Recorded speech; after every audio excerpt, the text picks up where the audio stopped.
네, 부동산 시그널 힘차게 출발합니다. 먼저 오늘 함께해 주실 전문가분 소개해 드릴게요. 드림 부동산 투자자문의 김윤재 이사님 함께합니다. 이사님 안녕하세요. 네, 안녕하세요. 네. 오늘부터 매주 수요일 12시부터 여러분들 토마토TV를 통해서 만나 뵙게 된 드림 부동산 투자자문의 김윤재 이사입니다. 자, 그리고 오늘 지난번에 시행령 개정안이 발표가 됐었죠. 그 내용에 대해서 좀 살펴보도록 할 텐데요. 오늘의 이슈 시그널 먼저 영상으로 만나보시겠습니다.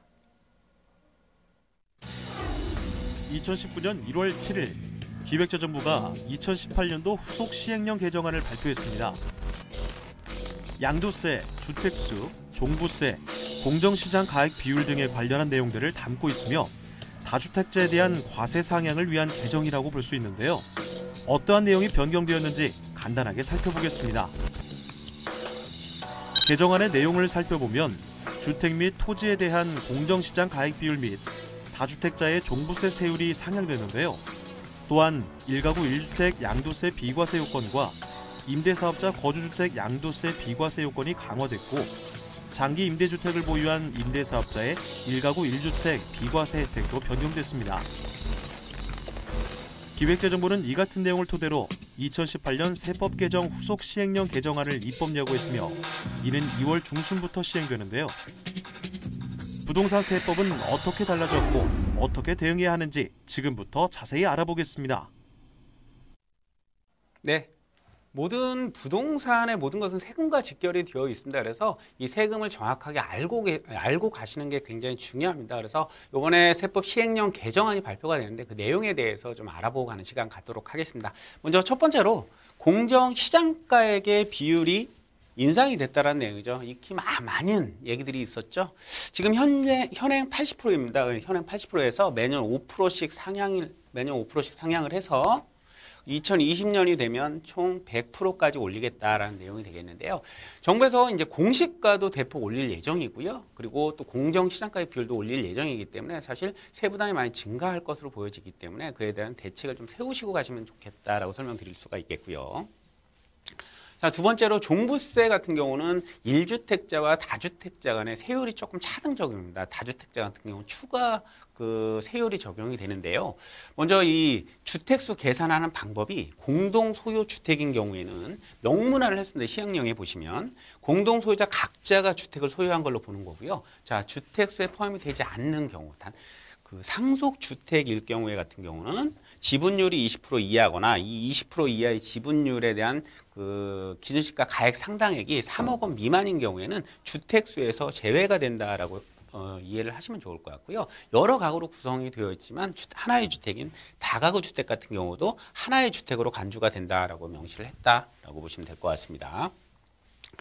그리고 1세대 1주택 같은 경우 양도세 비과세 보유 요건 자체가 좀 강화가 됐다라고 보시면 좋을 것 같은데 현재는 양도일 현재 1주택을 보유를 하시는 경우에 비과세 혜택을 드렸는데요. 이 다주택자인 경우에는 이 다주택을 보유한 세대 같은 경우는 앞으로 바뀝니다. 최종적으로 1주택을 소유한 기간부터 2년이 돼야지만 비과세가 된다라고 보시면 좋을 것 같고요.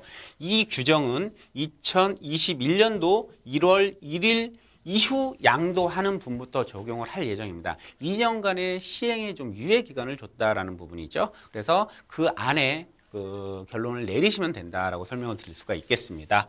자, 그리고 주택 임대 사업자 같은 경우 거주주택의 양도세 비과세 부분도 이제 좀 대폭 강화가 될 예정입니다. 지금까지는 횟수 제한 없이 비과세를 해줬습니다. 비과세 여건이 되어진다면. 하지만 개정이 된 거 시행령을 한번 보시게 되면요. 최초에 거주한 주택, 최초 주택만 비과세를 해주겠다. 그러니까 한 번만 해주겠다는 얘기죠. 이거는 시행령 시행 이후에 취득하는 주택분부터 해당이 되기 때문에 기존에 가지고 계신 주택 같은 경우는 기존대로 비과세 처리가 된다라고 보시면 될 것 같고요. 장기에서 장기 일반 임대주택으로 전환하는 경우들이 좀 많이 있죠. 주택임대사업자가 단기 등록을 하셨는데 장기로 하려고 고려하시는 부분도 상당히 많이 있는 걸로 지금 알고 있는데요. 장기 혜택이 집중이 되어 있기 때문에 그렇죠. 장기에서 기존에 같은 경우는 이 임대 기간이 50%만 인정을 해줬습니다. 최대 5년에서. 하지만 개정이 되면 단기 임대 기간 전부를 인정을 해준다. 좀 좋은 방향으로 바뀐 거죠. 다만 변경 등록하는 시점이 문제가 되겠습니다. 시행령 시행 이후에 이 부분을 등록 변경을 해야지만 혜택을 받는다라는 걸 참고를 하시면 좋을 것 같고요. 자, 그리고 조정 대상 지역에서 신규로 취득하는 임대주택에 대해서는 종부세 감면 적용을 배제한다고 했죠. 2018년 9월 13일 대책 발표 이후에 신규 취득하는 주택에 한해서 자, 종부세 과세 감면이 배제가 됩니다. 하지만 재산세는 계속해서 감면이 된다라고 보시면 될 것 같고요. 자, 그리고 임대주택 과세 특례 시에 임대료 인상 제한 요건이 신설이 됐습니다. 연 5% 범위 내에서 잘 알고 계시죠? 민간 주택임대사업법상 연 5% 제한 선상이 있었습니다. 그리고 그동안은 이 과세 특례, 그 세금 혜택을 주는 부분입니다. 거주주택에 대한 비과세라든지 중과세 배제라든지 이런 세금의 혜택을 주는 부분에 대해서 사실 알아보지 않았었는데요. 이제는 이 시행령의 명시를 함으로 인해서 연 5% 이상이 벗어나게 되면 혜택을 안 주겠다는 내용이기 때문에 이 부분 꼭 참고를 해보시면 좋을 것 같고요. 시행령 이후에 주택임대차 계약을 갱신하거나 새롭게 체결하는 부분부터 해당이 된다라고 보시면 될 것 같습니다. 그러니까 앞으로 주택임대사업자 같은 경우는 연 5% 인상 상한 제한이 걸려 있다고 보시면 되겠습니다. 그래서 이 부분이 돼야지만 혜택을 받을 수 있다 이렇게 이해를 하시면 될 것 같고요. 자, 그리고 주택 임대 소득에 대해서 분리 과세를 하죠. 2019년부터 2천 미만의 임대 소득이 발생을 하게 되면 세금 과세가 됩니다. 분리 과세를 할 예정인데요. 주택 임대 사업자가 그렇지 않은 부분 같은 경우에 좀 차등 요건이 좀 있었죠.